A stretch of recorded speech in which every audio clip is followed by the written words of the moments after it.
Well, folks, good evening to you one and all. And wow, it's the first Wednesday of the month, which means only one thing: MSA GT3 Series 2023, second last round. And well, Canvas Intelligence putting their money where their mouth is and putting up some very decent prize money once again.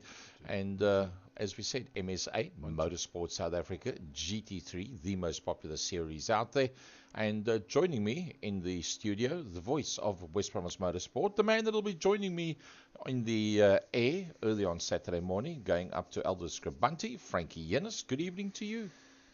Gary, good evening, and here we go. We are at the Circuit de Spa-Francorchamps in Belgium for the GT3 series. The track is almost 7 k's long, 6.93, 18 degrees outside, partly cloudy, 9 k an hour wind, and the track temperature is 32 degrees out there.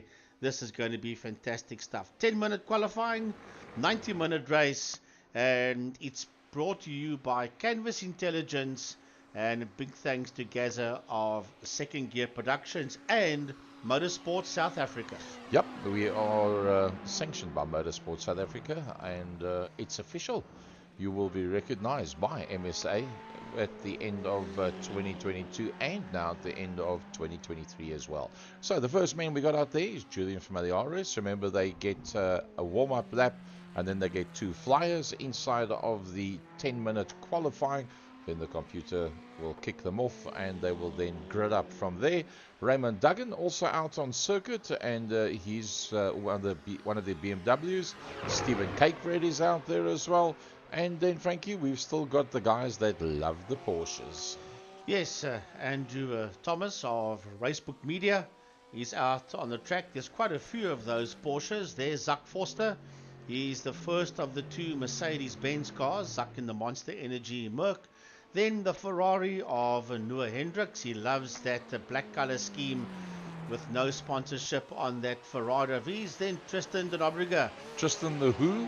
The train driver. The train driver. De Nobrega. And he's from Race Driver SA. Then Graham Stephen, the first of the Audi R8 you see out there on circuit, followed there by the Porsche of Leon van Wyk.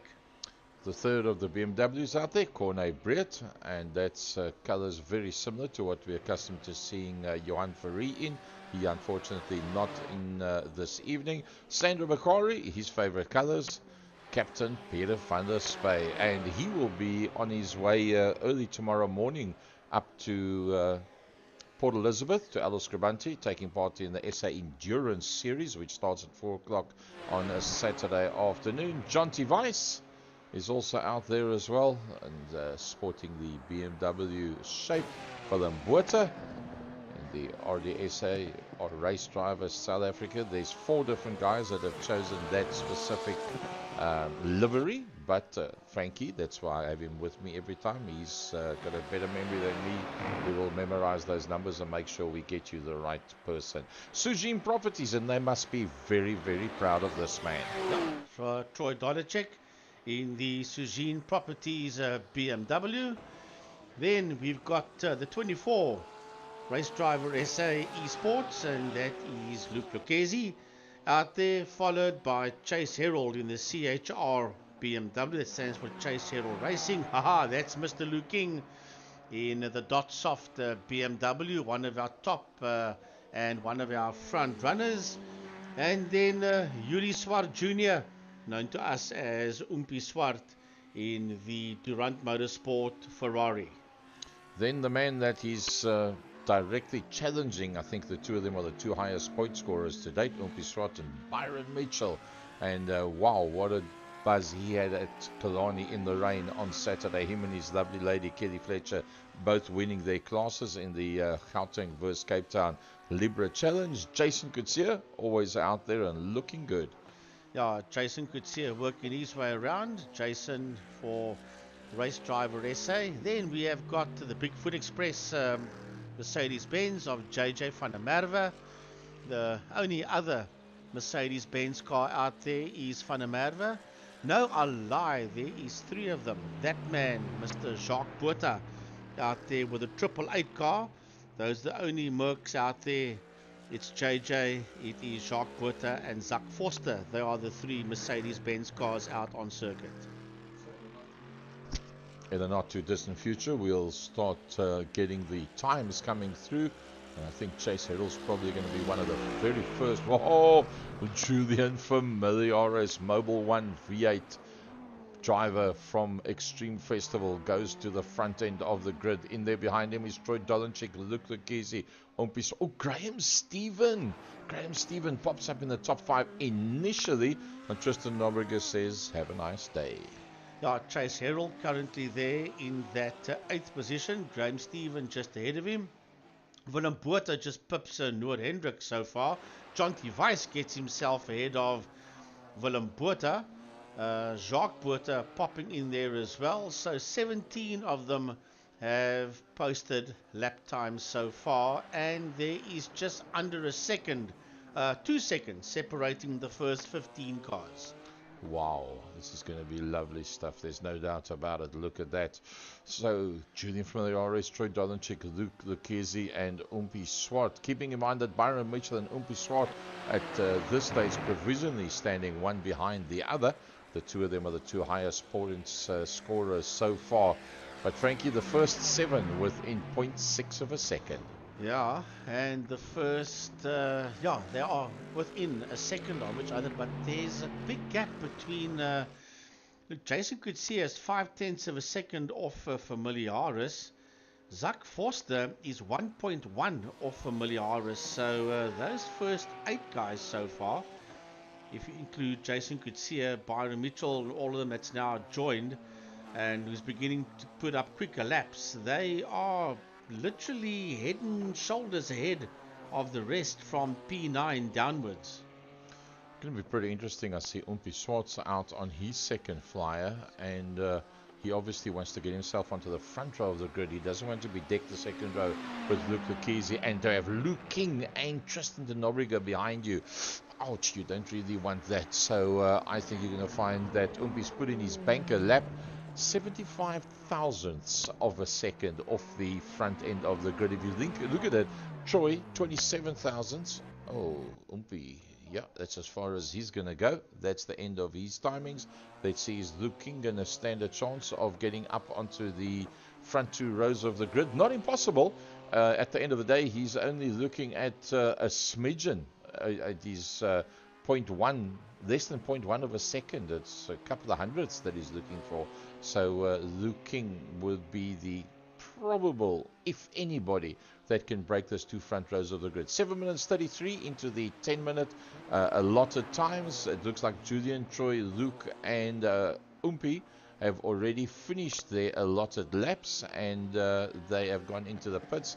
Here's Tristan de Nobrega, and looks like he's on a bit of a later charge than everybody else, just 2/10 off the front end of the grid. He could still go a little bit quicker, there's no doubt about that. And then where's this man right now?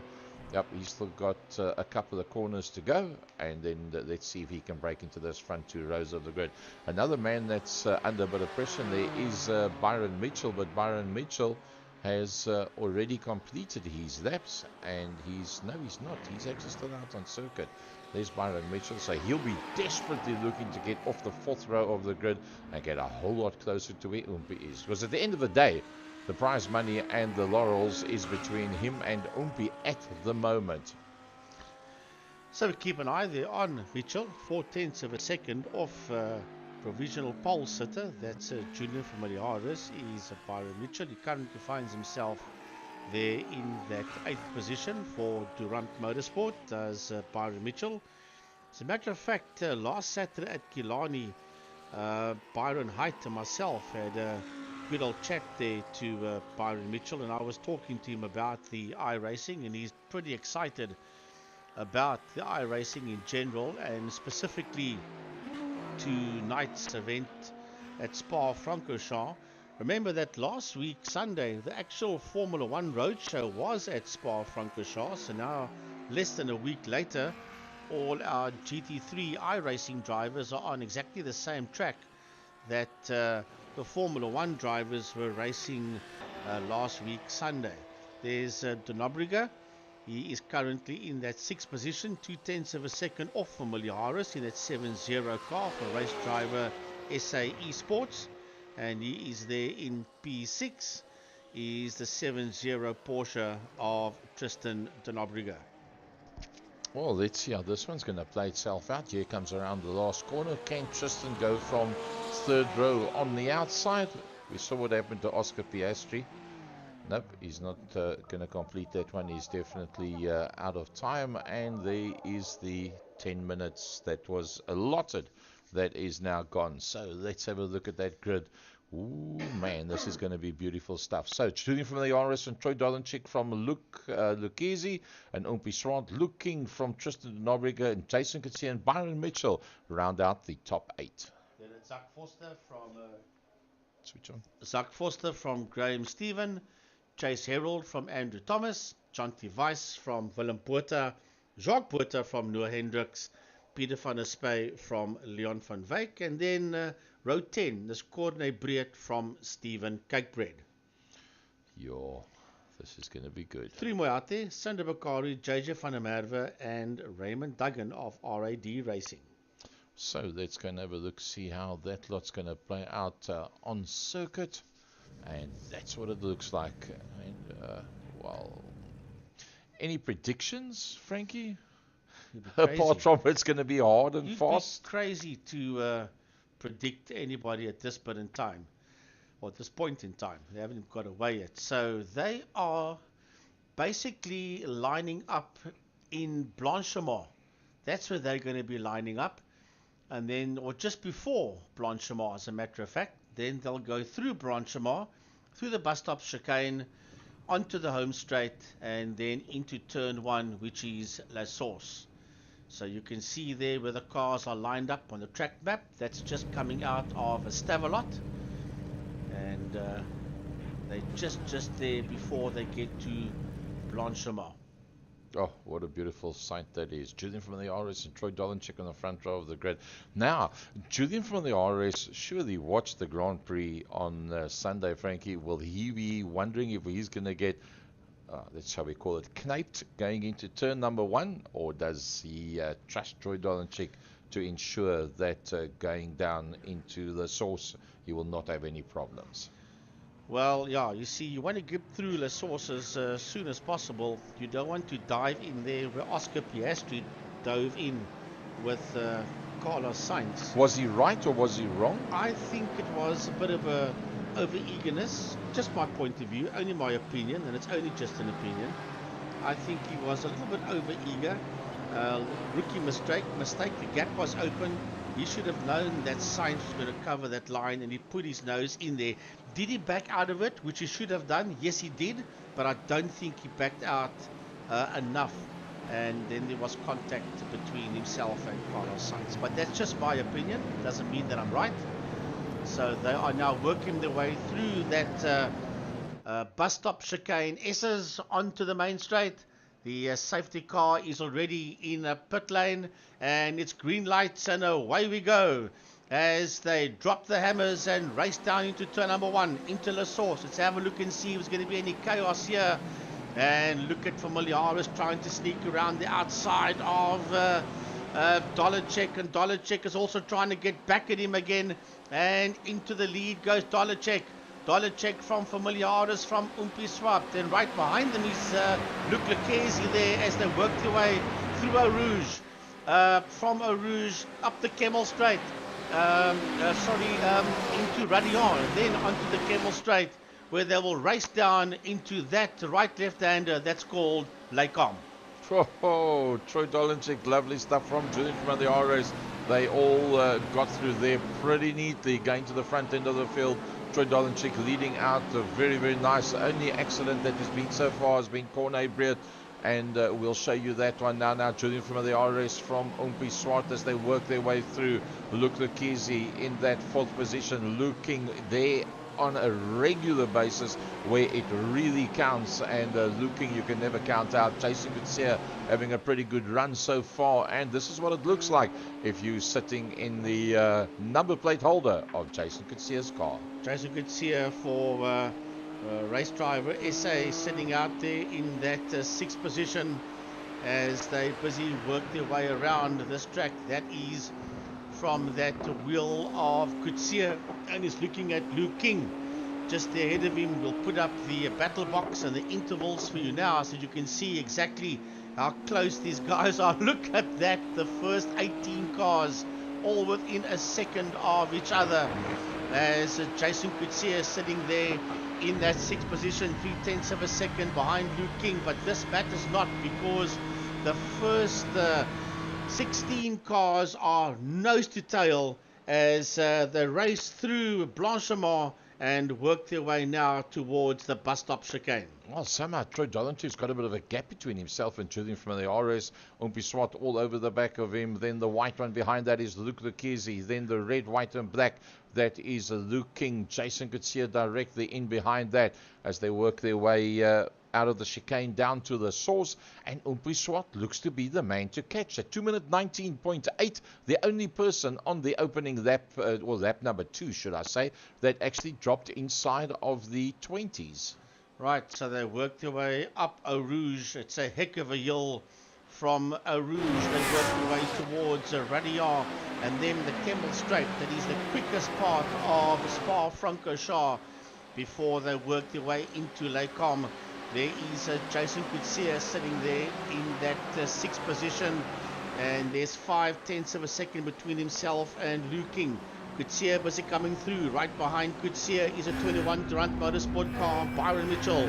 We ride aboard with Byron in that Audi R8, staring down at Jason Coetzee in the BMW just there ahead of him as they begin to work their way through. De Nobrega sits in there just behind him, and then we've got Chase Herald. There he comes, CHR Racing. That's Chase Herald.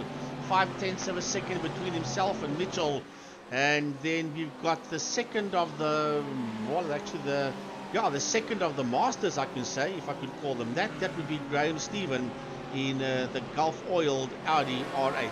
Yep, then we got Zach Foster. I see Willem Botha right at the bottom end of the leaderboard.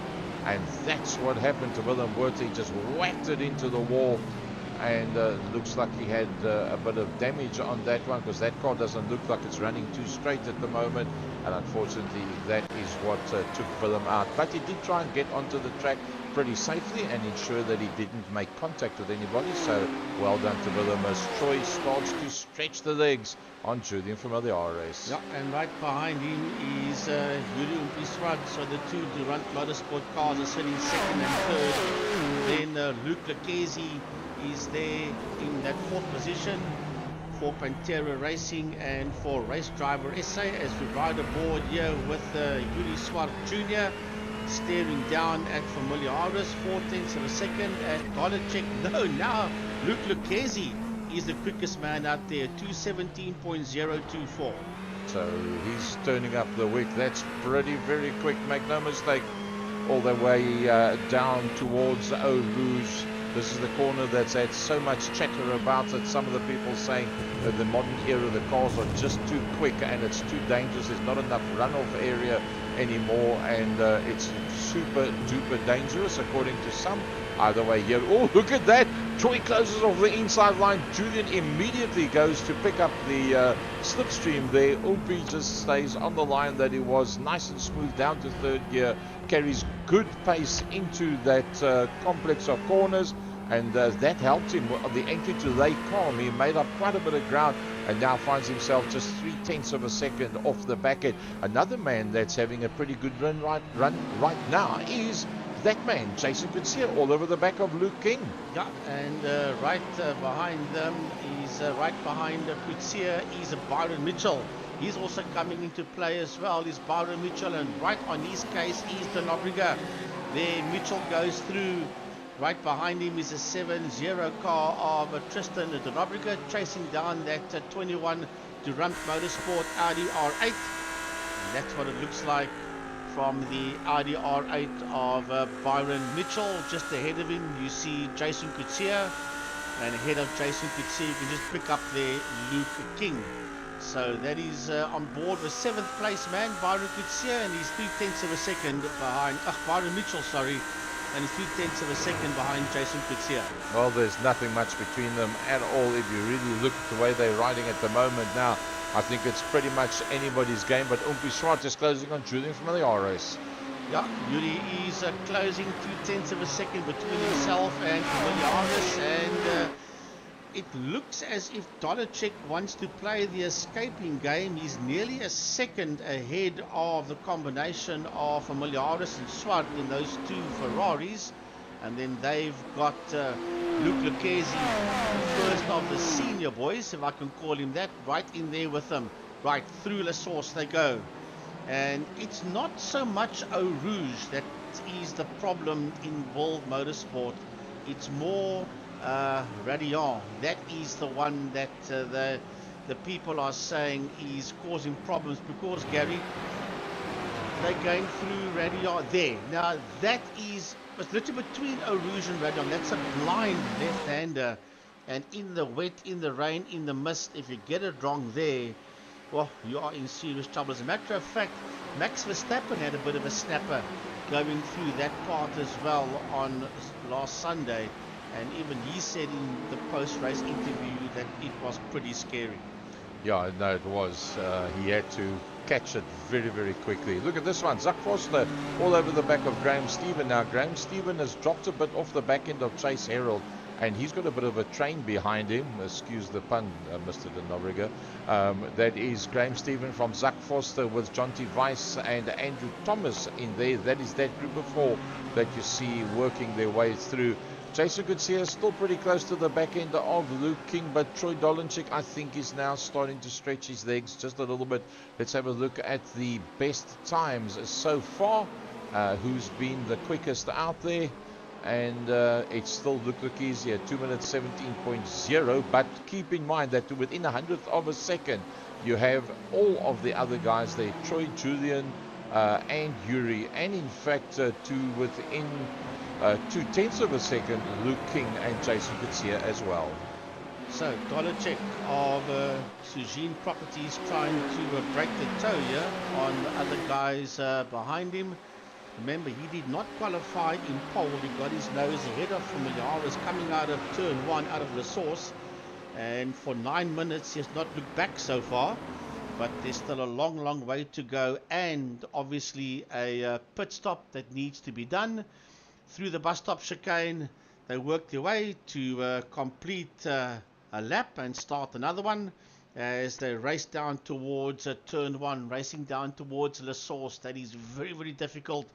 You've got to get the right line coming through that hairpin bend. Now they work their way up towards Eau Rouge. Through Eau Rouge they come now. Radion, which will take them onto the Kemmel Straight. And it's the Nobrick that sits out there in P1. Familiaris is in second. Umpi Swart is in third. Behind him is Luc Lucchesi. That's the man that you see going through there.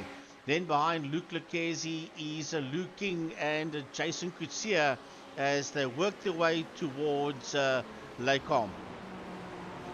That's pretty much a long high-speed train. If you look at that one, Frankie, there's nothing much in it between that front, shall we say, 8 of them. And look at that. Now, is everybody just sitting in that pack and trying to break away from Chase Herald and Graham Stephen and the rest? Or do you think they're all right on the limits? I think, look, it's a long race. You've got to play the long game here. It's no use trying to win it within the first 2-3 laps. You've got to settle down into a rhythm. And then you've got to play the long game, not make any mistakes, and plan your pit stops right, and then just hope for the best basically after that. But the main thing is patience and play the long game. Well, the only real gap there is Luke King to Luc Lucchesi, and you can see that's 3 cars ahead, where there's a little bit of a gap between the two of them. But that, as you say, playing the long game. Maybe Luke King's looking for the extra downforce, rather sit 2/10 further back and ensure that you get the best out of your tires. Look at this one. Oh, brilliant stuff. Nothing much between them. Is he going to be able to? Yep, he makes the move. But now, can he make this one without going outside of track limits? Yeah, you see he's got to lift right off to be able to make that corner. Now that's pretty quick. He went through Blanchimont and now heading towards that bus stop chicane. It was a successful move there on Mitchell by de Nobrega, and now Luke King is there ahead of him. Look at Andrew Thomas here. Oh, there was Graham Stephen. Graham Stephen that was in a spot of bother. Just going through the right-hander, Graham Stephen, and then just did a swapper on him and hammers the Omco barrier. Just a little bit too much on the loud pedal, going back to the front end of the field. Let's have a look how this one plays itself out. It's all about Troy Dolenchik. Well, it's not all about Troy Dolenchik, because Julian Familiaris is in the game. There's no doubt about it. He's right there, as is Ompi Swart, as is Luc Lecchese as well. I think they're pretty much just holding station at this stage of the fight, because there's nothing much between them. All you can do is try and pressurize the guy in front of you and hope that there is a little bit of an error, and that makes a difference. Luke King, I think, is running a slightly defensive line to hold out the likes of that man, the RDSA Esports 77 of Jason Kutsia. Tristan de Nobrega, as well, he's thrown away that tag that we gave him of train driver. He is now one of the carriages. Well, it's all about that first 8 cars all the way to Mitchell, which is just in there behind de Nobrega. Then we've got the 5.7 gap. Oh, is that Noah Hendricks? Somebody no, that's not. That's Zach Forster that just lost the circuit there, and he's dropping down the leaderboard. Up, that's going to cost him pretty badly. Graham Stephen comes through. Sandro Bakari, top 15. Well done, Sandro Bakari. Nice to see him in there. Corne Briet. And he's got Jacques Boerter that's in there just behind it. Zach Foster, after that incident that he had, Frankie, we see Zach Foster is completely out of it. Let's go back to Luc Lecchese. Oh, he is all over the back bumper. Yeah, at Troy, at one stage the game had 9/10 of a second over them, and I still said he's approaching a second. He's trying to break away here, but that's completely disappeared as Familiaris, Swart, Lecchese, and everybody else is closed up right onto the back of him as they make their way through the bus stop chicane and down the main straight here at Spa-Francorchamps in Belgium. Racing down towards turn number 1, Luc Lecchese, 3/10 of a second between himself and Durant Motorsports, Yuri Umpi-Swart, and he is on the heels of Familiaris, who's on the heels of race leader Troy Dolenchik, as they work their way through Eau Rouge. Well, I tell you, they are so closely matched. The front 8. Chase Herald now 6 seconds off the back of Byron Mitchell, but safe ahead of Jonty by 1.7. Andrew Thomas starting to put the pressure now on. Here we go, Dolenchik now closing the line. Julian Familiaris starting to turn up the wick. Yeah, that is through Lacombe, and all of a sudden Familiaris is saying to Dolenchik, listen here, bud, I am right here. As a matter of fact, we are all racked and stacked and packed in there behind you up and until Byron Mitchell that sits there in that 8th position, and we want to lead. But trust me, believe me, this youngster will handle the pressure. Troy will not crack under pressure, but he is in some serious company, him being one of them, working their way around the circuit. That's that combination before they work their way down to Stavelot.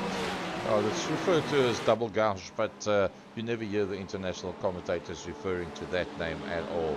So where are we? We are at Spa-Francorchamps. We are on round 7 of 8 of the 2023 GT3 MSA iRSA Series. 60,000 rands worth of prize money, sponsored by Canvas Intelligence. Prize money going all the way down to 10th position. Jaco Stein is starting to make the necessary arrangements for the end of year function to hand out all that prize money. So big thanks to Yaku and Canvas Intelligence, and a whole lot of assistance in the background from Luc Lecchese as well, in terms of sorting out some of the finer technicalities and details and what have you. So a lovely backup system. Talking about backup system, Umpi Swart needs help. He needs something to come his way right now, because he's got Luke Lucchese all over his back bumper, and Julian Familiaris is putting up a very solid run on the back of Troy Dolenchik, who's just not making mistakes. Well, you can see that group of 8 cars that's now busting away from Chase Herald that sits there in that 9th position as we ride aboard going up Eau Rouge with Familiaris. There you see right on his case is Familiaris on the Dolenchik, and he wants to have a look up on the inside going into Le Camp, but the line has been covered there by Dolenchik, and you're going to have to get up very, very early to try and get your nose through. You're going to have to try and stay there and then make that next line yours, but it's very difficult because the car will automatically ahead of you just drift onto that line, and then you'll find yourself in a spot of bother. So Familiaris doing the right thing, but backing out of it as they work their way out of Bruxelles. And it is still Familiaris that sits there right on the case of Dolenchik. Right behind him is Yuri Swart. Behind Yuri Swart is Luke Lucchese. Then we've got behind Lucchese we've got Luke King, and then Jason Coetzee. Right behind him is Tristan de Rodriguez and Byron Mitchell rounding off that top 8. There's just one chink in the armor for Julian Familiaris. Doing what he's doing, pressurize Troy. Start showing your nose wherever you can. Try and make it look like you're going for a passing maneuver. That will then slow Troy slightly down, because he's going to just be a little bit more on the blocking line. But the biggest problem in that trick is called Umpi Swart, master tactician and racing brain that is inside that 39 car. And if anybody's going to place themselves correctly to take advantage of you either gaining or losing out on having a go at a Troy Dolenchik, that is the worst guy to have right behind you, because if anybody's going to make a move, it's going to be him from there. But the first of the Autoppies, Luke Lucchese, having a good run. Yeah, Luke sitting there in that 4th position, and then I think the second of, as you say, the Masters, the Autoppies, would be Graham Stephen. That is there in that 12th position. But remember, there's no elites and Masters here. This is just one for all and all for one. And here you go for the MSA series, sponsored by Canvas Intelligence, and the production brought to you by Second Gear Productions. Luke Lucchese, the 24 car, Race Driver SA, Pantera Racing, and it looks as if he's trying to get away from Luke King. And once again, Familiaris. Oh yes, he's in. He might have him now. He might have him now, but I know it's a right-hander going into Bruxelles. So look at Umpi. yeah, Luke is having a look as well. Excuse the pun. It is Swart. Swart wanted to have a look there at Familiaris, and Julian had to cover the line and say, listen, I'm going to keep you behind me, so never mind Dolenchik that sits out there so far in P1. So they've just turned up the wick a little bit, and look, Jason Coetzee is now also starting to put the pressure onto the back of Luke King, the Sujin Properties entry, the Troy Dolenchik. He was the Rookie of the Year for Investec Formula 1600s for Extreme Festival for 2022. He is now leading the championship for 2023. 250,000 rands worth of prize money and some offers to drive different vehicles, GTC and else, that is included in that. So Troy Dolenchik on a roll for 2023. Well, I actually watched that production, and I must say, Siyabonga Monkonkwane actually made him work pretty hard out there in that Formula 1600s about 2 weeks ago at East London Grand Prix circuit, also known as the Prince George's circuit. But at the end of the day, Dolenchik did what he had to do. Oh, was that Luke King having a look? Let me just have a look and see there. No, it wasn't, but yes, he did, but no move was made. Everything stays the same as they worked their way towards the source. And I'll tell you what, the moment that pit stops comes, it's going to be interesting stuff, because those first 8 motor cars are absolutely riveted together. Jason Coetzee going side by side as they work their way down the hill. And can he make that one stick? It's between Jason and Luke King. Oh, he almost went off track limits there, but Jason Coetzee definitely looking to make the move now on Luke King. I think he's a bit worried that Luke might lose touch with the front four, and he doesn't want to get stuck in that second group. He wants to remain in that one, and Coetzee around the outside. Oh, he just got the back end sliding a little bit, but the BMW stuck. BMW, Porsche as they work their way through. That was a brilliant move there in Les Combes by Jason Coetzee. He knew that he had to go, and he had to go now, because he's 9/10 of a second behind Lucchesi, and he doesn't want that front four to break away from him, and he wants to catch them as quick as he can, and hopefully bring the other three behind him with him. But he doesn't want Dolacek, Familiaris, Swart and Lucchesi to disappear down the road, and now they've broken that second. They've broken that second mark, and this is not what Jason Coetzee needs. Yes, he got past King, but now he has to say to Luke, Tristan and Byron, come with me, and let's go and fetch that front four and make it a train of 8 cars once again. Look, he did slow himself and Luke King down in that passing maneuver. Obviously, they were side by side going into the Les Combes.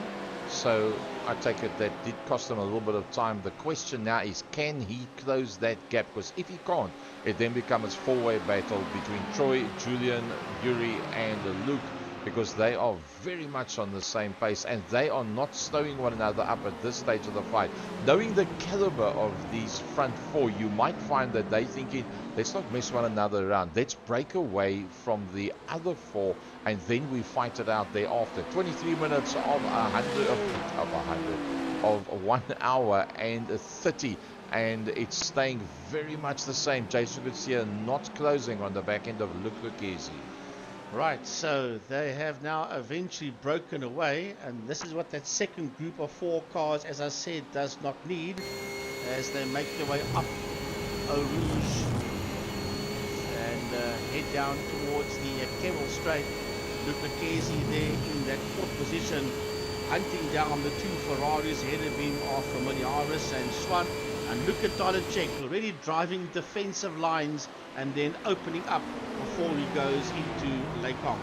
I think that Julian Familiaris is feeling the pressure from Ompi Swart, knowing the master tactician is going to be starting to do the mathematics now and determine where do we go. I take it, Frankie, that there is going to be a pit stop. There was nothing in the pre-race brief that we could pick up on to determine if it was or was not intended for a pit stop, but I think we will have a pit stop that comes into this. No, it's an hour and a half, so you will anything between 50 and 55 minutes. I think that's where the rounds of pit stops will start happening, unless of course drivers get into trouble and you need to make an extra pit stop, which of course is what you don't want right now. So they're heading into the first of those 2 right-handers. These are the leaders. There they go into the first of the 2. The second one is known as Stavelot, also a very well-known name. And then once they work their way out of Stavelot, this is where it gets very quick around this track. As a matter of fact, the Kemmel Straight is the quickest section of this racetrack as they race now towards Blanchimont. Well, I think at this stage of the fight, the pace setter, Troy Dolacek, must be feeling pretty confident because he's held out fairly comfortably on Julian Familiaris, Ompi Swart and Luke Lucchesi. I think Luke Lucchesi, the first of the seniors, is doing a brilliant job. He obviously knows the circuit very well. And if you look at that, 0.3, 0.2, 0.4, that's all there is between them. The question, can Jason Coetzee close up and make it an 8-way battle again? No, I do not think so. What was 1 second is now 1.4. Although Jason is getting a little bit away now from Luke King, which means he can concentrate on his own lines, and maybe that will help to make up that gap. Yeah, but the thing is, they've got to go with him, and it doesn't look as if King, De Nobrega and Mitchell can do so. Well, you see, they are right on his case. Now, if he can't get to them, then they should try and get back past them again. And trust me, I think that's exactly what they're trying to do. And say, well, if you can't, let me go. Chase Herald's got some serious company. It's called Jonty Weiss and the man of Racebook Media, Andrew Thomas, in the 14 RDSA car. Then we have got Graham Stephen. Behind him we have got Jacques Botha. Behind Botha we've got Sandro Bakari. Behind him we've got Corne Briet. And then we've got JJ van der Merwe in that Bigfoot Express Mercedes-Benz. Then we've got Raymond Duggan, and then there's still a little fight going on behind that. Stephen Cakebread from Willem Botha, Leon van Wyk, Captain Peter van der Spey that had the accident earlier on, and then a bit of a gap back to Noor Hendricks. Remember, he found himself up against the wall a long time back, and that cost him a lot of ground. And apart from, well, you see it's all open in front of him. It's only people that is really out of it right now is Noor, and then it is Zach Foster that had the big accident. Oh, look at that, using all the track and more. Yeah, Zach Foster sadly is out of this one, as we go back to that front group of cars. Looking back there from Yuri Swart's car onto the 24 Porsche of Luke Lucchesi of Race Driver SA Esports and Pantera Racing, and he shoves that Porsche's nose under that wing there of Swart, saying, come on UP, all you lighties are ahead of me and I'm in that top 5, only 3/10 of a second behind you. Let's go out there and do this as they work their way through La Source. Jason Gutierrez taken a 10th out of Luke Lucchesi. Just maybe he can make it happen. It's not completely impossible. And then in that second group of cars, remember, Byron Mitchell still finds himself nowhere near Umpi Swart at this stage of the fight. In fact, he's sweating it out just a little bit to hold on to the ex-train driver, Tristan de Nobrega. And that group all sitting on the back end of Jason Gutierrez. So Byron Mitchell under a little bit of pressure to maintain his championship hopes alive. So de Nobrega is having a go here at Luke King. The two of them are side by side. They are side by side heading down into Bruxelles. Oh, look at Byron. De Nobrega, has he got his nose through? Yes, he has. And Mitchell is coming through for the ride as well. Mitchell says, come on, Luke, get a move on. And Byron Mitchell says, let's go. Come on, Tristan. You go. I want to stick in there behind you, but it's not to be at this point. And did he lose the tail end there? Was he rubbed a bit? But Luke King's tail end of his BMW was twitching around a bit. Byron's under pressure. Byron needs to get the move on because that front group is starting to get away and his group is starting to open up, but he just does not have the answer to get through. Still just 3/10 on average between the front four. The rest of them starting to break a little bits and pieces of gaps. Jonty Weiss, not too bad. He's in that 10th position and he's looking to have a go at the man from the typing side of the world that does a little bit of reporting, and that is Andrew Thomas. As a matter of fact, if we have a look there, Chase Herald has gone all the way down to P10, so Thomas and Weiss have both made the move there on. Chase Herald is 1.4 behind Jonty Weiss. At this point, he's a Chase Herald, so he was in that 9th position. He's down in P11. At this point, he's Chase Herald, and I think he got himself in a spot all by himself, and that's the reason why he lost out there to Thomas and to Weiss. See there, Andrew Thomas goes through as well, so that one mistake there by that man, and well, that cost him 2 positions. Going back to the front end of the field on their way down towards that scary, very, very tight, high-speed climb over the top of the mountain. Right, down that Kemmel Straight they go, and that is from the man that sits out there in P1, the BMW of Sujin Properties, Tolecek. Nobody ahead of him, but there's a lot of company behind him as he goes into Lecom, and the company is called Julian Familiaris, Yuri Swart, and Luke Lucchesi. That's 3/10 of a second behind Swart. So this little train has now broken away from Jason Coetzee, but now the gaps are big because there's 1.6 between Coetzee and de Nobrega, and 1.5 between De Nobrega and King, who's still been hassled there by Byron Mitchell.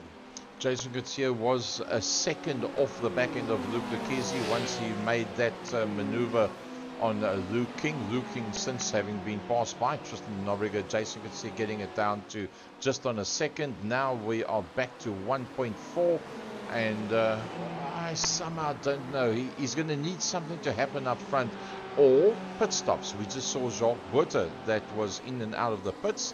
So it definitely looks like some pit stops is going to be happening. 31.5 minutes into the 1 hour 30.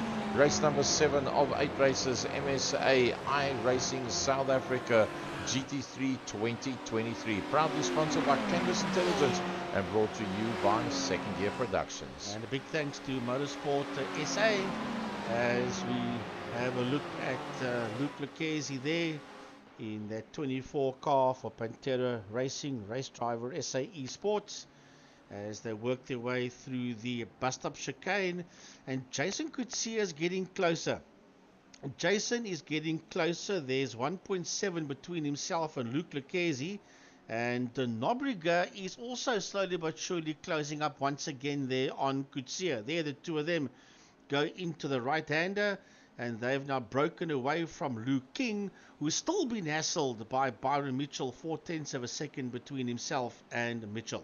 Although we can't see the cars all the way through there, that's such a classic shot as they work their way up onto the hill. We just had to stay with that one.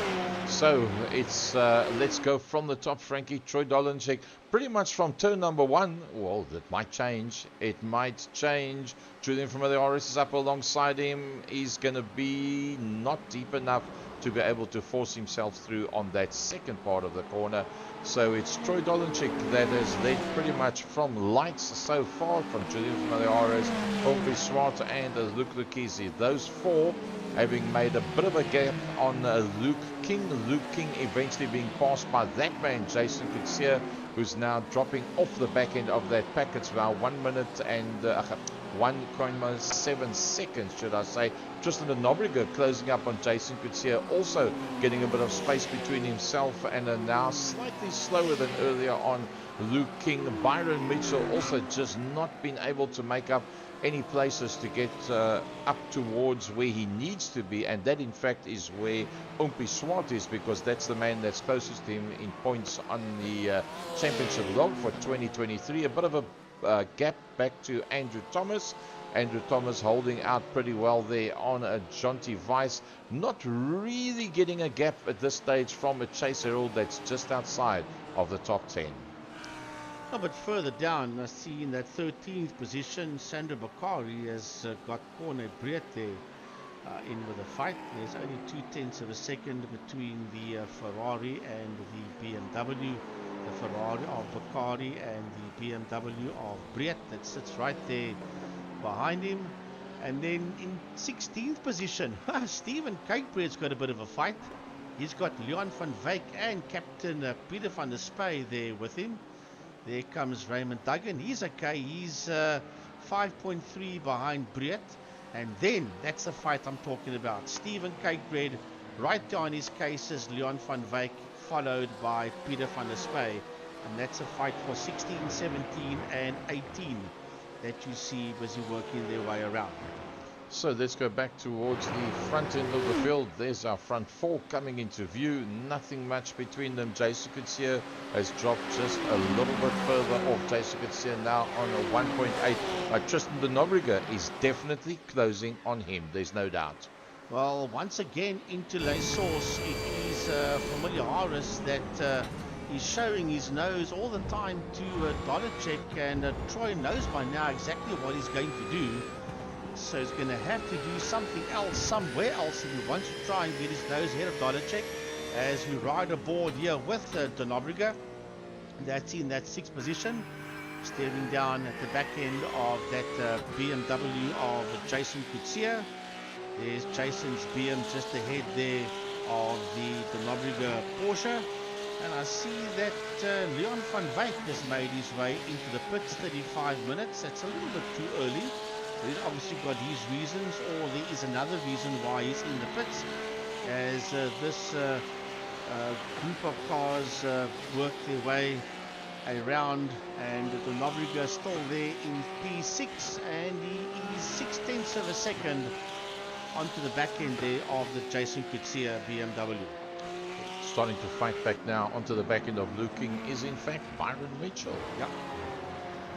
Mitchell says, well, I've got to start making some maneuvers here. Not used to being in this 8th position. 4/10 of a second between himself and King, just ahead of him. So is he going to be able to make a move somewhere as they work their way through Blanchimont and head towards the bus stop chicane? So let's have a look and see. Into the bus stop chicane they go. Obviously not close enough to try and make any move there on Luke King is Byron Mitchell. Jason Kutsia in that 4th place. He's 1.6 seconds behind Luke Lucchesi, but that front 4 are still tied to each other. It is Dolacek from Familiar Harris, from Swart, from Lucchesi. Down towards Eau Rouge. Oh, just look at that elevation through Radion out into the Kemmel Straight. Let's see, does he close that inside line off? Yes, he has to. Here he goes again, drilling from the RS, having a look on that outside line, but he does not have enough straight line speed, and Ompi Swart can't really capitalize on that either. He runs a motorsport car of drilling from the RS, with Ompi right in there behind him, and Luke Lucchesi not being dropped whatsoever. If we look just a little bit further back, you can see Jason Kutsia, and yeah, it's got slightly bigger, 1.9 for Jason Kutsia, but still quick enough to stay ahead of that man, Tristan de Nobrega. That's not too much. That is not really anything major. Luke King, he's only got 4/10 of a second separating himself from Byron Mitchell. That's in the 8th position. And King and Mitchell is going to have to do something now, because they are losing touch with the rest of the guys ahead of them. As a matter of fact, there you see that other group disappear into that right-hander. So they are losing touch. So they're going to have to try and maybe help each other to get a move on to catch up to that group just ahead of them. There is Jonty Weiss sitting just behind Andrew Thomas. That's Thomas and in the Porsche, and Jonty Weiss in the BMW, and they are nearly 3 seconds ahead of Chase Herald. I saw Chase Herald was flashing his lights going down the straight. I'm not sure what that was all about, but he's obviously having lots of fun out there. So Jonty Weiss all over the back end of Andrew Thomas. Chase Herald trying to hold on to the back of them, but slowly but surely just dropping a little bit further back, and I think he's going to really sweat it out. Look at that, 2 minutes 17.4, 0.4, 0.3, 0.1, 0.6, 0.4. The front 6, nothing whatsoever amongst them. And Luke Lucchesi was the quickest on that lap. It's not a personal best, but he was the fastest on that last lap, was Luke Lucchesi. He's looking at the 2 Ferraris ahead of him as they go through Eau Rouge and Radion onto the Kemmel Straight. Now, will Familiar Harris have? Yes, he does. He has a lunge up on the left-hand side there of Dolacek. Will we have a new leader? I doubt that very much. I think it's going to stay exactly the same. But going into Le Combe, he's been showing his nose all the time there to Dolacek, and that is not phasing Troy at all. No, you don't seem to be able to face Troy Dolacek and put pressure on him whatsoever. A very cool... Oh! Can you believe it? Luke Lucchesi. That is a bummer for him. And can he get going without getting knocked? Yep, he does. He manages to keep that one together as Corne Breet goes into the pits. And wow, that was a biggie. So it just shows you how hard he's actually pushing. Is Luke Lucchesi. Let's have a look at that one. Is it just too much on the loud pedal, or is it too late on the brakes? It just stepped out on him. The tail end just stepped out there on Lucchesi. Strange place to lose it. I think he might have been just on the gas a bit too soon. I don't know, but he does rejoin in the middle between King and Mitchell. Oh, Byron Mitchell could have actually nibbled at his back bumper there, because he almost cut Byron Mitchell off at that point, and Byron Mitchell was very decent to actually just lightly lift off. So the 4-way train now becomes a 3-way train. Slowly but surely, the story is beginning to unfold with 41 minutes done so far. And it's lovely how a long geese race evolves in front of you all the time. Somebody's gone off at the back there. I think that is Lucchesi. I think that is, yes it is, Luc Lucchesi once again. Trouble out there for the 24 Porsche of Luc Lucchesi. Well, I think that was very heavy contact, and put it in reverse gear and then put it in first gear. So quick recovery, but now you're coming off a standstill, and that makes it very difficult with everybody else that's coming along like that behind him at pace. So he's lost out big time, and Luc Lucchesi takes it into the pits. He's going to have to, it's a very crippled race car, so he's going to have to take it into the pits with 42 minutes done, and get that pit stop out the way and see if he can salvage something from this. So it's Dolacek for Miliaris and Schwarz, BMW from Ferrari, and Ferrari sitting first, second and third, and then 3.3 seconds behind them is the other Porsche of Donobriga, but he's got the Jason Kutsia BMW right on his case there, 0.3 of a second between the two of them. Remember, 1 second after he passed Luke King, then up to 1.4, then up to 1.9, and now he's got himself just 0.4 off the back of Tristan. Talking about Luke King, he's fighting it out there with Byron, 0.7 of a second between the two of them. There is Mitchell, Durant Motorsport Audi R8, and just ahead of him the Dotsoft Racing BMW of Luke King. That's the two of them in P6 and 7. And then Andrew Thomas. He's been hassled here by John T. Weiss. 0.3 of a second separating Andrew and John T for P8 and 9. And then rounding off the top 10, 3 seconds behind them, is the CHR BMW of Chase Herald. Opie as we ride on board with him as they complete yet another lap. 43 minutes in of, well, 45 would be halfway. Are they going to go into the pits? I say anything between 50 and 55. That was a bit of... let me say anything 50 onwards. Okay, so we've got 3.3. Remember that gap? 2 minutes 17.1. All three of them, nothing much in it. You'll see the pro sticker on the back of Junior from the iRSA car, and they stay within 0.4 and 0.3 of one another. Down from the source they go towards Eau Rouge. Let's just look at the elevation here. Into the dip. Turn it right as quick as you can. Don't cut it too much that you go offside of the track limits. This time Junior from the RS not close enough to make a move on Troy Dolanchik. Troy Dolanchik moving towards the line that he wants to be on. Henri Pescarolo equidistant between himself and Junior from the RS, as opposed to Junior from the RS from Troy Dolanchik into the Lake Calm complex they go. Now it's that sharp right-hander. Keep it there in third gear. You'll run it up just one gear from there up into fourth gear. Now you climb hard on the brakes down to third and into Brussels they go. That is where Luc Lucchesi had his off earlier on. Now they go into Speaker Corner. You've got to really lift off more than what you want to going in there to make sure that you don't go too wide and go outside of the track limits. Here you've got to lift off also very lightly, otherwise it just drifts all the way towards the outside of the circuit. Now flat foot all the way through. Just keep on going, keep on going, keep on going. You don't back off whatsoever as you work your way through there. Now a right left, keeping it nice and smooth. Feather the accelerator in that third gear. Use that inside curbstone.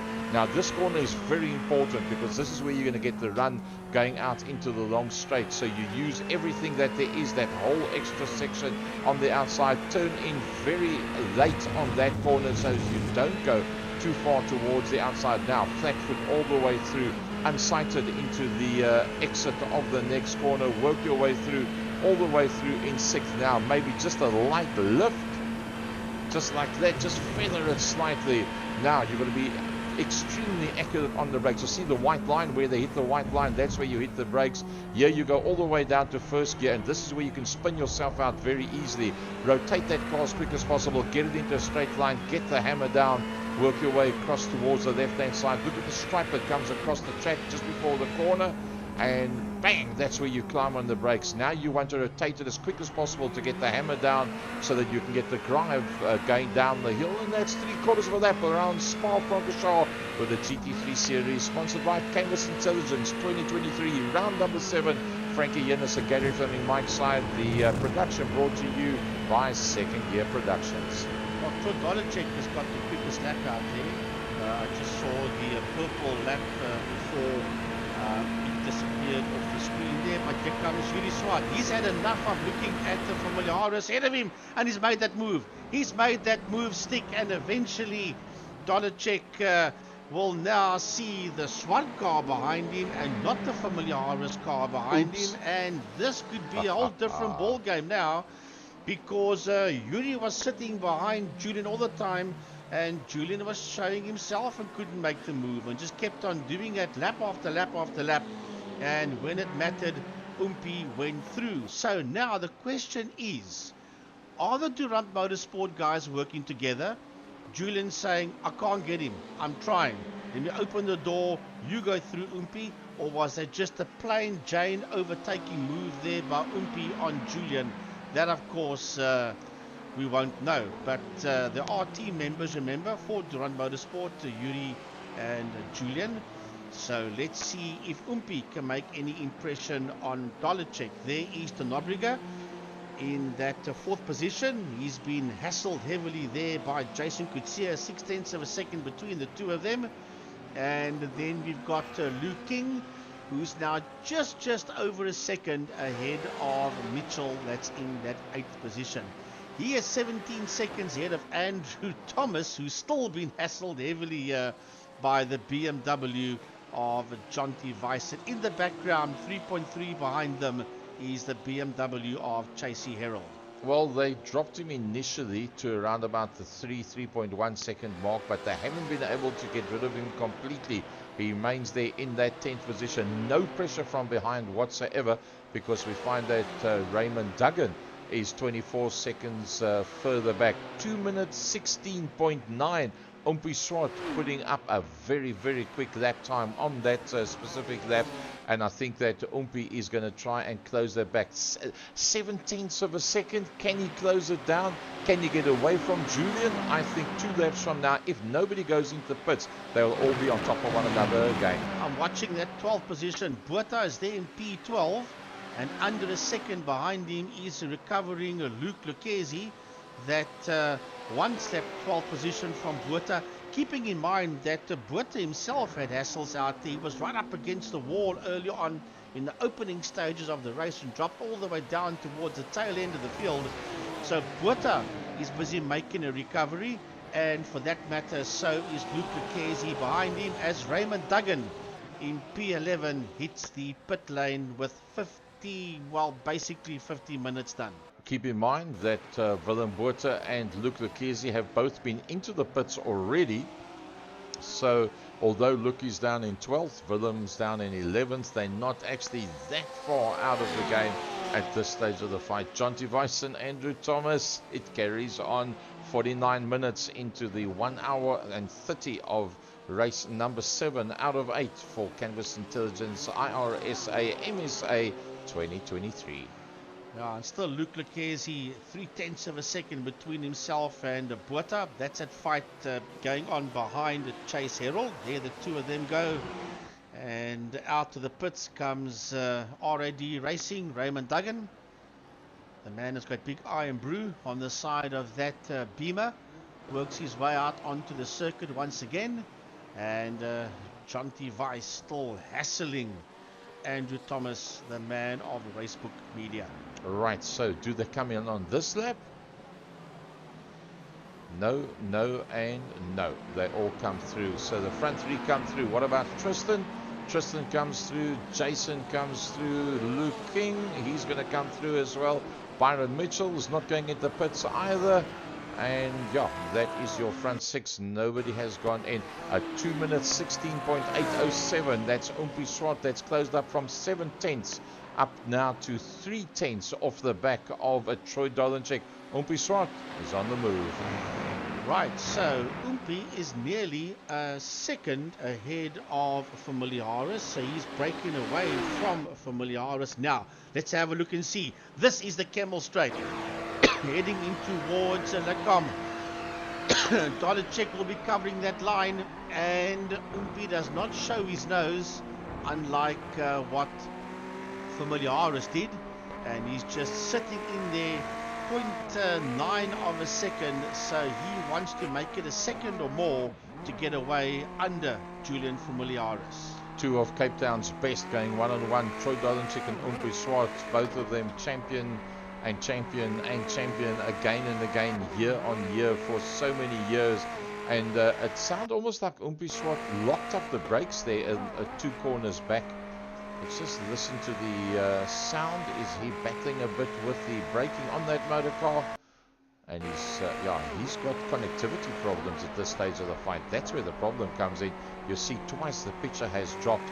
So let's just hope it all works out for Umpi, that load shedding doesn't catch him out like it has once before, as he's all over the back of Troy Dolenchek. 52 minutes into the 1 hours 30, and they're just 4 corners away from coming past that pit entrance again.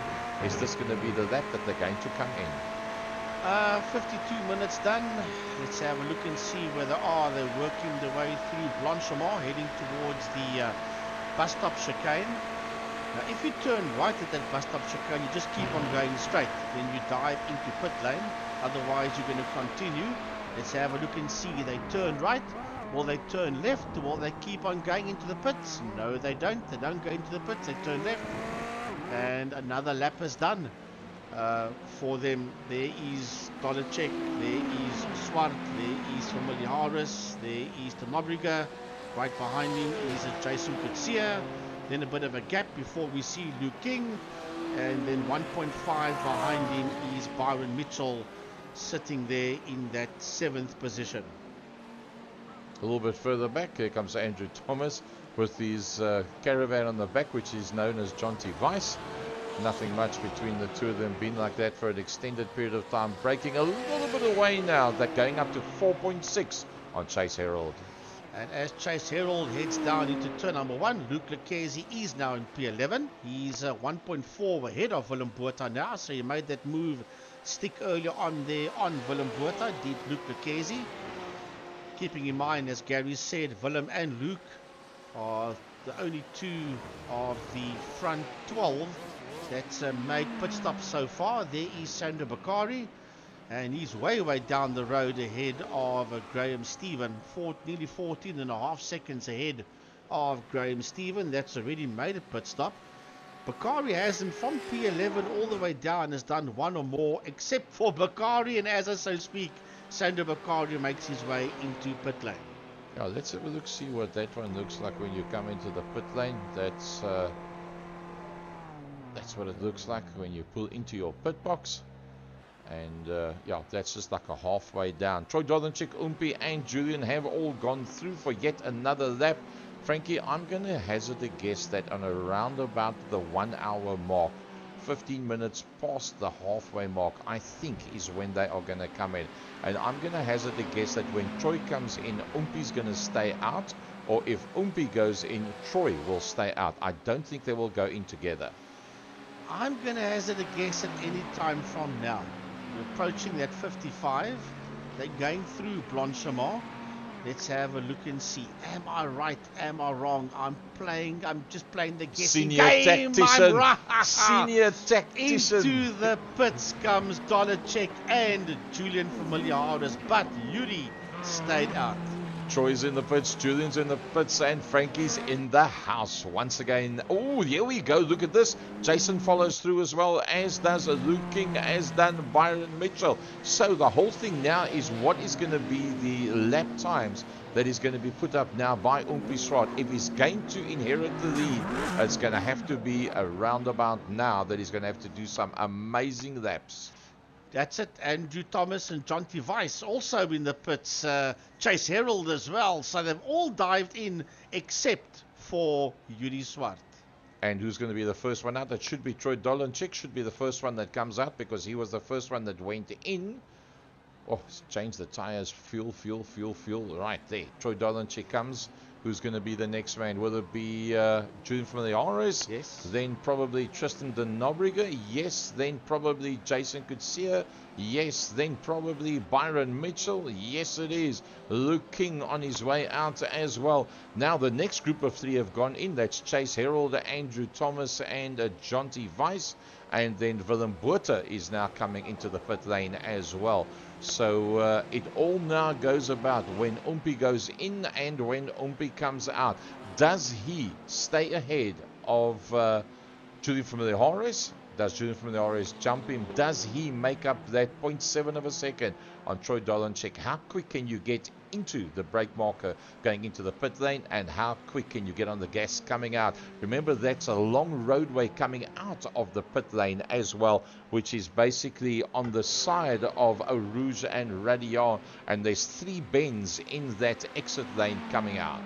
Now, what I was going to say, but they've moved on. The guy that's in second place at that point in time was coming out of Bruxelles, and Umpi that's now going through Blanchemont was coming out of Stavelot, but that was then. So now, is this gap big enough for Umpi to come in P1 and come out in P1, because into the pits goes your race leader, Yuri Swart. That was not a good last turn that he did there, and I don't believe that he's going to be able to come out ahead of Troy Dolanchik.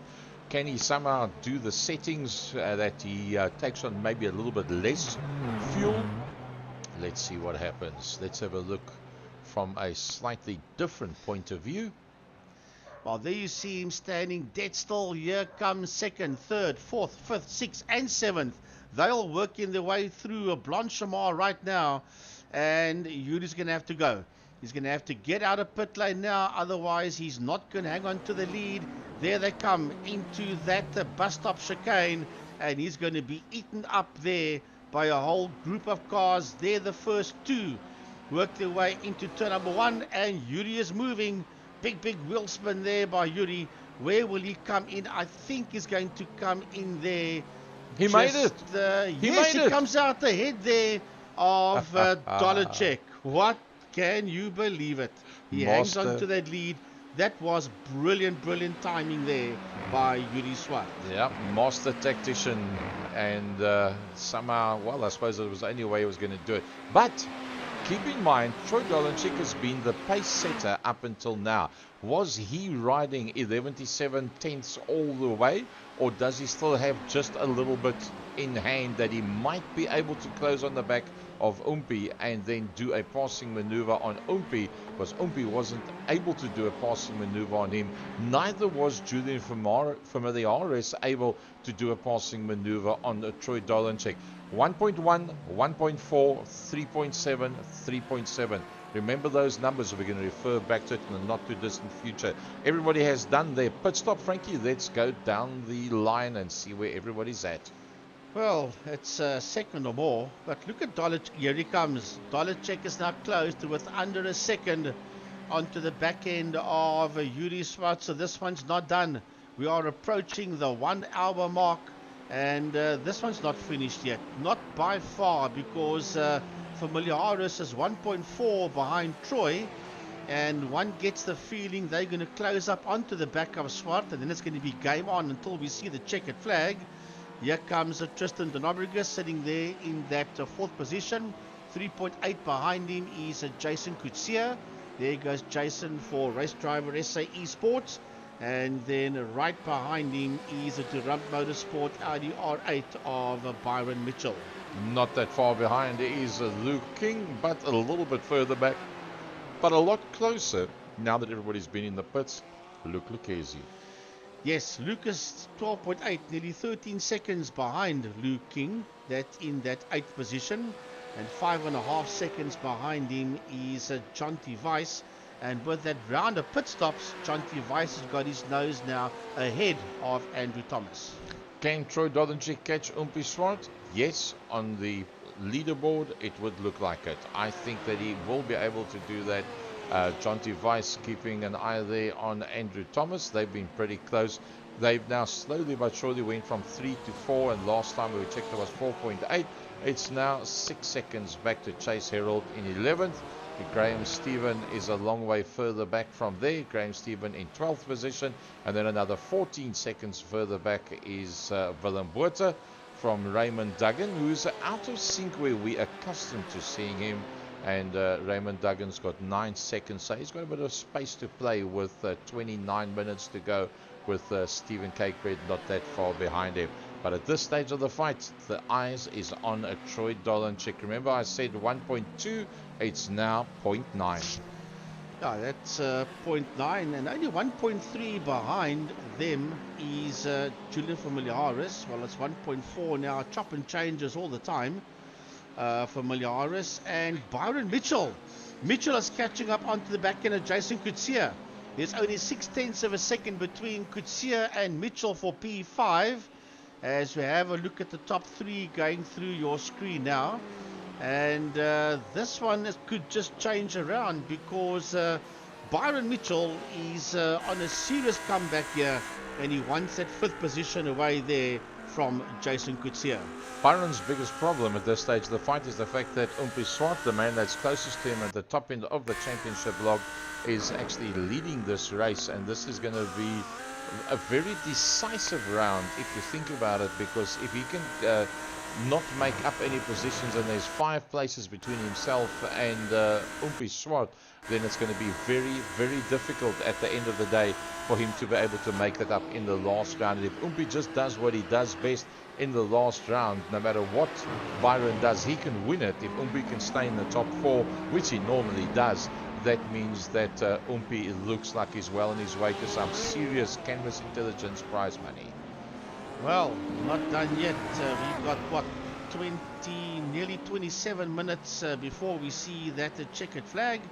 And I must say, this 1 hour and 3 minutes has gone by very, very quickly indeed, as we watch the two of them. But looming in there behind them is Luke King. There's only 3 seconds between the combination of Coetzee and Mitchell and Luke King, 3.3 to be exact, as they work their way up Eau Rouge into Radion and onto the Camel Straight, racing down towards Les Combes. It is still Byron Mitchell, 0.5 of a second just behind Jason Coetzee, heading towards the right left-hander that is called Les Combes. If you listen very closely to the engine note, there was a very slight lift that he did on the second part of Radion as he came over the lift at the top end.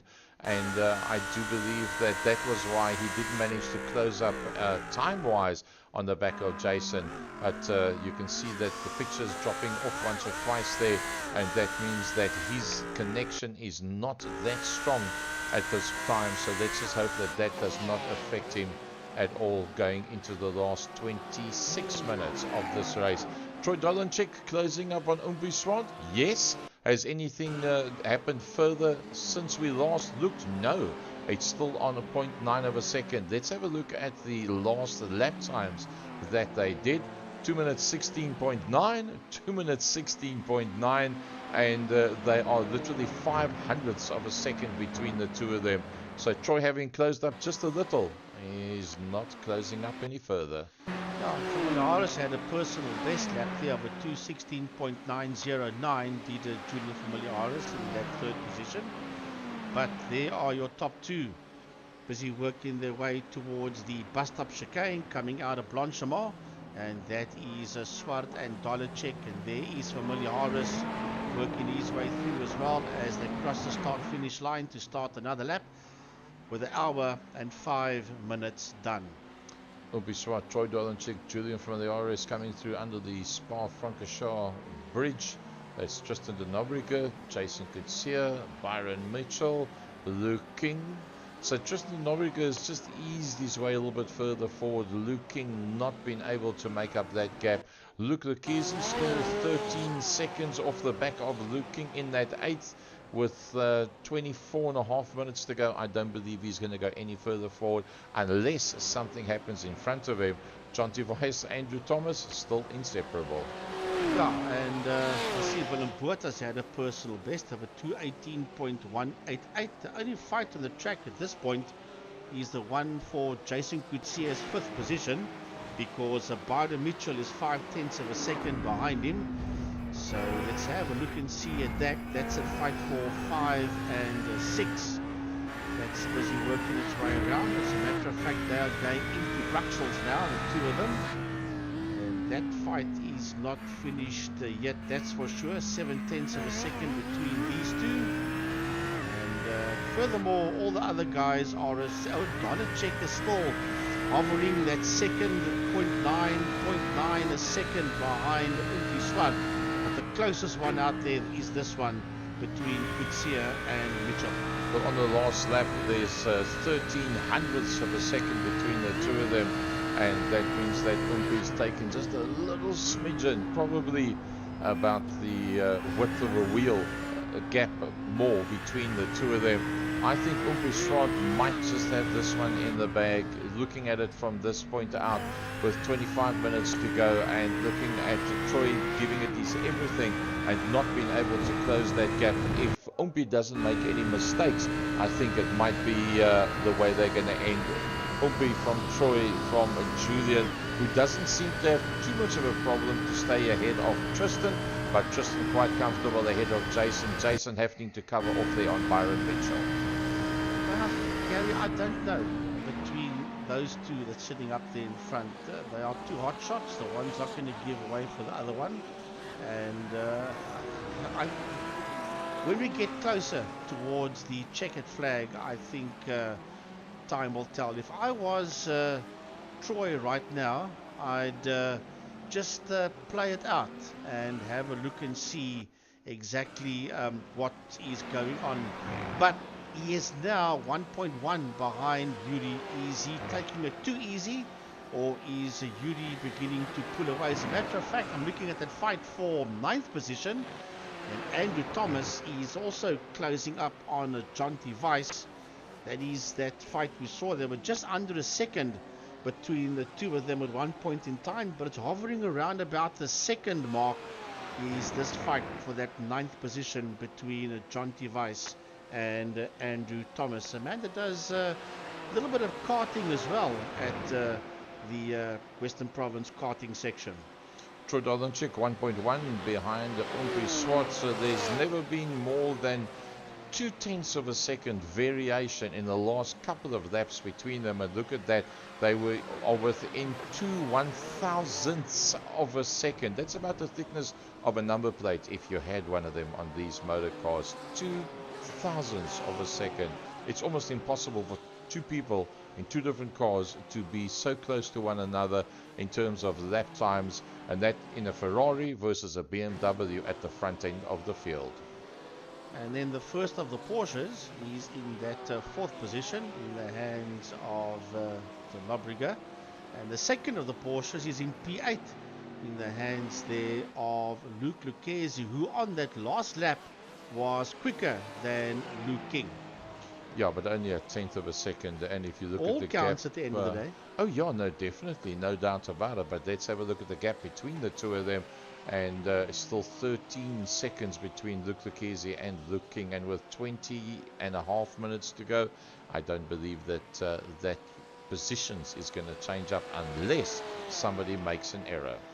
Yeah, early on I said I don't think that the fight is over, but with 1.1 seconds between the two of them, it might quite be, although you've got to watch out for back markers, Gary, because Swart, Donacek and Familiaris is getting closer to Breet and Hendricks, and the moment they get into the back markers, that could play a role a little bit further down as well, with 20 minutes left on the clock. But if you look at the last lap times, let's have a look at Noor Hendricks. What was his last lap time that he put up? Was a 2 minutes 18.4. 2 minutes 17.3, so that's 1 second. So it'll take 6 laps to be able to catch up onto the back of Noor Hendricks. 6 laps from now, at 2 minutes 17. That is, yes, they are going to get to at least Noor. They won't get to Corne Brit, but they will definitely get to Noor on present pace that they are showing right now. Yeah, there's a big gap before they get to Corne Brit, so that they probably won't catch him. So let's have a replay and have a look and see what happened here to Graham Stephen in the Gulf oiled Audi R8 on the rumble strip, and then just turns it around and hammers the tire wall. Noor Hendricks also had a bit of a moment. Some serious damage there. Yeah, that looks like it. Noor Hendricks also had a bit of a moment earlier on, as we just look back at some of the incidents that has been happening while we've been watching those fights. We haven't had a chance to get to you with these ones. No, so that's just Noor making his pit stop. And this was Umpi Swart. This is probably the lap that he went into the pits. Yes, that's the lap that he went into the pits. Yeah, Umpi never put him well out of line so far. Yeah, that was when he went in. That was just a little bit of a front end wash away for him. Corne Brit had a little situation earlier on. Yep, just getting that BMW's tail wagging all over the place, and that would have released Sandro Bakari because Sandro was just behind him at that point. Chase Herald probably with an overrun going into the last left and right and left, should I say? No, into the pits he goes. Surprising that it's actually showed a crash in the situation that he's there going into the pits. Was exactly the same. It showed a crash for Umpi Swart, but in fact he didn't touch the walls on either side. This one could be a same and similar scenario where it shows as crash, but it isn't actually a crash. So yeah, enough of that. Back to the front end of the field. Has Umpi Swart held out that gap? Yes, he has. We're still within a second. Yeah, it's come down to just under a second, but that's basically under braking. The moment he climbs on the gas, he'll open up to just over a second. But Troy was 1.1 behind him, as a matter of fact. And now I see Noor Hendricks. I saw that black Ferrari of Noor Hendricks. Yep, there he goes into that left-hander. So Swart and Dolacek have basically caught up onto the back end of Noor Hendricks' Ferrari. I'm pretty sure that he will be aware of them coming, and he'll try not to impede them. But then again, motorsport is a weird lady. She's got her own ideas and can just turn things upside down. 17 minutes to go. They're not going to get to JJ van der Merwe unless something changes. And this should be the last passing maneuver that Umpi needs to do before he works his way towards the checkered flag. Troy having... Troy's got a bit closer. Yep. Troy's got it down to 0.8. Troy's on the move. Well, he's on the move, that's for sure, with Hendricks ahead of them. So Dolacek will be saying, I need this back marker to hassle Umpi, which I doubt is going to happen. I think they'll both find their way past that back marker rather easily, which of course is Noor Hendricks. So riding aboard here with Durant Motorsports, Rudy Swart into the bus stop chicane. And they're closing all the time on that Ferrari of Noor Hendricks. That's the 901 car that they are closing up on as they head into turn number 1 into La Source. There you can see the 210s. Remember, it was a second. There's the 210s, 217.504 and 217.332, and that is why it's now within 8/10ths of a second. Umpi Swart now starting to close on Noor Hendricks, 2.75 seconds. Oh, that's just so fast through there. Just keeps the hammer down, doesn't lift off whatsoever. Mitchell's still hassling Gutsia, and Thomas is still hassling Weiss, but those positions haven't changed around at all. The only thing that we are seeing right now is Rudy Swart that's closing up onto Noor Hendricks, who is a back marker sadly, because Noor himself is a pretty good driver, but didn't quite go his way towards the beginning stages of the race, and that's why he finds himself all the way down in that 18th position in that 901 Ferrari. As we look back from Rudy Swart's Ferrari to the Sujin Properties BMW of Troy Dolacek. And Troy has closed. Remember, it was 1.1, then it was 0.9, then it was 0.8. Then he got it down to 0.6. He's now down to 0.5. He's starting to close. And Noor Hendricks is now just 2.2 seconds ahead of Umpi Swart. So, can we see an exciting end here between Swart and Dolacek as Noor Hendricks keeps right out the way and allows Swart and Dolacek to work their way through. Working their way now out of Stavelot and now heading towards Blanchemont. This is also a very quick part of the Spa-Francorchamps circuit, but as I said earlier on, the part coming down onto the Camel Straight, that is the quickest section of this racetrack. Ooh, it's game on. It's game on the Sujin Mean Machine of Troy Dolacek closes up onto the back of Umpi Swart. We are 1 hour 16 into the 1 hour 30, just 13.5 minutes to go in this 1.5 hour race, sponsored by Canvas Intelligence under iRacing South Africa, Motorsport South Africa for 2023. Brought to you from the Spa-Francorchamps circuit by Second Gear Productions. Live from here in Velgelegem with the voice of SA Oval and the voice of the Western Province Motorsport. Right, here we go, up onto the Camel Straight and heading down towards Le Calme. He's right there. There's 0.3 of a second. There's 0.2 of a second. Here we go now into Le Calme. It's not over. Ladies and gentlemen, hold on tight because an hour and 17 done. We are nearly at the checkered flag, and all of a sudden Dolacek, from being just under a second behind him, going to 1.1, is now only a 1/10 of a second, and he's telling Yuri, I'm here. He gave him a bit of a knock to like, dude, if you're sleeping, wake up, bud, because here I am. Now, if they keep each other up, that could bring Familiaris into play. He is 3.2 seconds behind. There you see him just ahead up behind the back marker, that is Hendricks. So if Yuri goes defensive to keep Troy behind him, that will then bring Familiaris into play, and it could be a very exciting finish. But there's lots of ifs and ands and could be's. We'll have to see what happens as it pans out. Yes, now Familiaris got ahead there of the back marker, ahead of Hendricks, and he is 3.3 seconds behind the combination of Swart and Dolacek. Dolacek looks very set on getting past. He didn't just get to Umpi to go 1-2 across the line. He wants past, there's no doubt about it. If that was Chase Herald that was sitting in the Dolacek car, he'd be flashing the lights and moving the mirrors around and saying, hey, bar, I'll be here. But Familiaris is, here we go, side by side. They are heading into the bus stop chicane. He went in deep. And have you got a new leader? Not yet.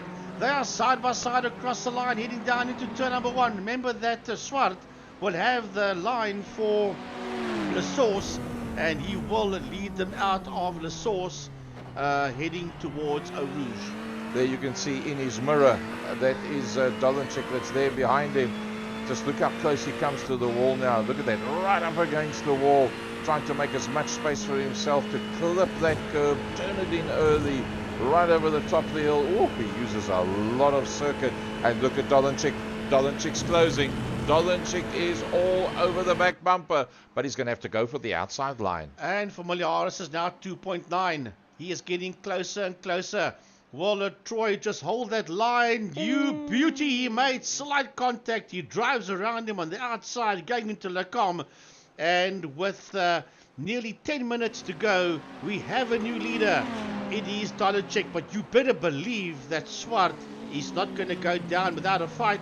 And Familiaris is now only 2.3 seconds behind this combination. I think Familiaris was probably hoping that the fight between them would go on just a little bit longer, because he's already made up 1 second on them. Let's have a look at the last lap times that they did put up.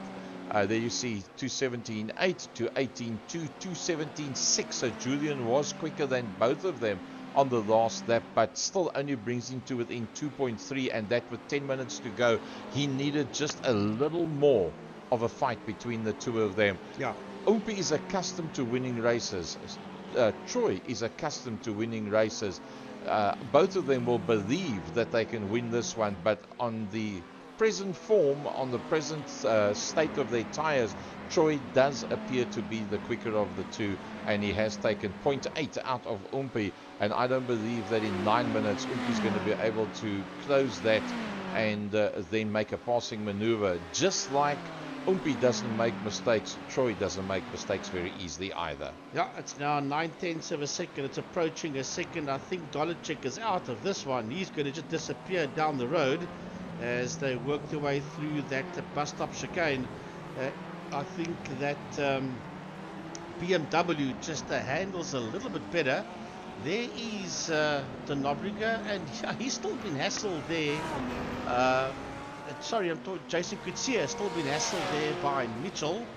De Nobrega is not being hassled by Coetzee anymore. There's 3.6, but Coetzee has got Mitchell all over his back bumper as they fight it out there for that fifth position. 1 hour 21 and a half of the 1 hour 30 Canvas Intelligence iRSA round 7 Spa-Francorchamps, iconic circuit in the history of motorsport worldwide, and lovely to be able to use circuits like this for the GT3 2023 series. Right, so Byron Mitchell, you want the top 5. If I can't win it, if I can't get a first, second or third, I'd like to get home in P5, and Coetzee saying exactly the same thing as well. And Jason Coetzee, I tell you what, Byron Mitchell last weekend at Killarney did so well there in the VW Reynard in the rain. Him and his good old buddy Andrew Rackstraw was having some good fights out there, and Jason Coetzee, he had to sweat it out a bit a couple of weeks ago in East London. He never had it all his own way. As a matter of fact, Dolacek never had it all his own way as well. But Troy did come out trumps at the end of the day. And there are still 2 rounds left of Extreme Festival. They come to Killarney in September, and then they finish off at Swartkorps in October. So there's still 2 more rounds of that left, as Swart is now a second, just over a second behind Dolacek, and we are approaching the 7-minute mark. So John, his buddy Andrew Thomas, they are still just a couple of meters between the two of them. 7 minutes to go in this round number 7, and Byron Mitchell on Jason Coetzee and Jonty Weiss on Andrew Thomas is the 2 closest battles out there. Umpi Swart now doing the equivalent times of Troy Dolacek, just under a second behind Troy Dolacek, but I think that that is pretty much deja vu. Look at that, just 1/10 between the two of them on the last lap, and then 500ths between Julian from the RS and Umpi Swart, but 500ths more than Umpi Swart. So Julian having got down to 2 minutes and 1 second, that's about as close as I think he's going to get. This fight we're watching now between Andrew and John has been going on for pretty much most of the race. It has. And Chase Herald as well. He's 10 seconds behind them now. Remember, there was a stage that Chase was ahead of both of them. And then he made a bit of a mistake and got that car out of shape, and then lost that position to Thomas and Weiss, and has been sitting in that distant position behind them for quite some time, as we have a look here at the Dotsoft Racing BMW of Luke King. Why I showed you that, Frankie, is he has dropped back a little bit time-wise. You can see where he is now. He's 6.7 of Byron Mitchell, and I think he's chewed his tires up a little bit too much, because you can see he's on track limits on just about every single corner. So I think as much as what he can do is what he has done, and now it's a case of hold on towards the end, as Byron Mitchell on Jason Coetzee continues with just 5.5 to go. This is going to be a tough one until the checkered flag. As a matter of fact, the one between Thomas and Weiss as well, there's 0.4 of a second there, and then there's 0.3 of a second in this fight, as they're going to pick up Noah Hendricks. There is Noah Hendricks. Sadly, he is a back marker, but I said he just had a bit of bad luck out there, and he'll know that Jason Coetzee and Byron Mitchell are coming. He'll see the blue flags and the blue lights on his dash, and he'll not getting their way in that fight for that top 5. Well, he is in 18th position. We see we've lost Zak Foster, Jacques Botha, Leon van Wyk. Corne Breed has gone into the pits and he's on his way. He's on his way in now. So he's probably had a bit of damage. Oh, that's very deep into the corner, but he holds it together. Does Jason Coetzee. And well, that's Noor Hendricks, as Frankie said, in front of him, looking back from his car, just 0.4 of a second. That's what he's trying to stay away from, that being Byron Mitchell. And looking forward, that's the man that he wants to lap in the not too distant future. But Noor Hendricks is also putting up pretty decent times. You don't catch him that quickly. No, Noor's one of the front runners in this class. He just had a bit of bad luck early on, which didn't count in his favour. And that's why he finds himself where he does. And it's unfair to the guy because he's a good enough driver to be there. But yeah, that's motorsport. And it can come and bite you when you least expect it. As he climbs on the brakes and shows the two of them to go through, he's not going to get involved in this fight between Coetzee and Mitchell, as he knows this time around he's not in it with them. Look how few position changes there have been all the way down to 12th position. 2, 3, 1, 1, that's 5 places. Chase Herald started 11th, ended 11th. Raymond Duggan, the success story of this one, having had a bad qualifying and moving up 11 positions. But in general, 5 and less. In fact, if you look at the top 7, none of them have gone up or down more than 2 positions, and that's quite amazing. Willem Botha, seen P13, has made his way back into the pit lane again. With 1 hour 27 done, is that the fact that he came in way too early, that he needs a splash and dash? I don't know. We'll have a look and see. He was last in on lap 18. Yeah, he comes in now. It showed there on Botha lap 24. It says he was last in there, L24. Although that's strange. It is strange though, yes. Yes, he did come in. He did come in when the front runners came in. He did come in with them. The 23 car did come in. I do recall him coming into the pit. So therefore, I'm not sure what the reason is, unless he's got some trouble out there. But yeah, he is back in the pit lane. He's Willem Botha, but I think he's back out again. So was that a stop or was it a drive-through? I'm not too sure about that one.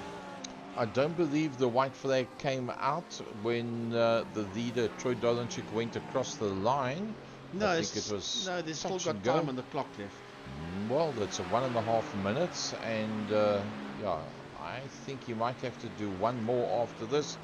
The Sujin Properties mean machine of the young flyer Troy Dolenchik, the Umpi Swart, not that far behind. The June from the RS, hoping that their squabble went on just a little bit longer. It wasn't long enough. He closed up to 1.7, but not been able to close up any closer than that. A little bit further back, a very good drive by Tristan de Nobrega. Jason Coetzee slowly but surely working his way towards the front end of the field. Byron Mitchell's tried everything he knows, can do, and just hasn't been able to really get any higher than that 6th position. Luke King can be a bit disappointed that he finds himself 7 seconds further back, but either way, he's had a very good run. Luke Lucchese recovering very strongly, but just not enough time in this race for him to go any further forward for Luke Lucchese. Jonty Weiss there in that 9th position. Andrew Thomas rounding out the top 10. Just made the move there on Thomas, did Weiss. I just saw the caption switch over. So Jonty Weiss is now ahead of Thomas, and he's not getting away from Thomas. They're side by side, as a matter of fact. There was 0.08 of a second between them. It's now gone to 0.3. So Andrew Thomas was not going to give up that position to Weiss that easily. Weiss is now in 9th. Thomas is in 10th. As the checkered flag comes out, the checkered flag comes out, and the win will go to Troy Dolenchik. Troy comes home in P1. Yuri Swart comes home in 2nd. and Julian Familiaris will finish in third, just ahead there of Tristan de Nobrega. Yep, Byron Mitchell, the next man coming through. Oh, very close, Byron Mitchell. Mitchell got him on the line. Sorry, Gary. Byron Mitchell got his nose ahead there of Jason Coetzee, followed by Luke King. Yep, well, that was pretty good. Coming to within less than 10 seconds. A good recovery there by Luke Lucchese. He finds himself in 8th position. And the first of the seniors. Let's go a little bit further back. Jonty Weiss, and who's behind him? Andrew Thomas. Who's next to him? Chicane. Oh, he's going to go wide. He's going to go onto the grass. This is going to cost him. And Andrew Thomas will get to the flag 700ths of a second ahead there of Jonty Weiss. They eventually took a total of 8.3 seconds out of Chase Herald after both of them managed to get past Chase Herald. And a very smooth drive by Chase, just a little bit slower than what they were. The BMW doing good duty in the hands there of Chase Herald. Here comes Raymond Duggan, and he's 35 seconds further back, and he comes through in 12th position. Yeah, then we've got Sander Bakari, and he's still involved in a fight with Stephen Cakebread. He's Bakari, there is Duggan, Mr. RAD Racing, Iron Brew, he'll finish there in 12th. Sander Bakari in that 13th position. Still got Stephen Cakebread for company. You can have a look at that fight now. Here they come. Here is the Ferrari and the BMW heading into that right-left bus stop chicane.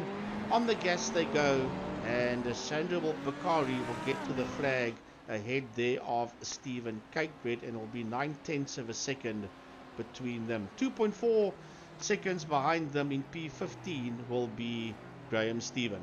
With a bit of a bent wing on the right and back of that motor car.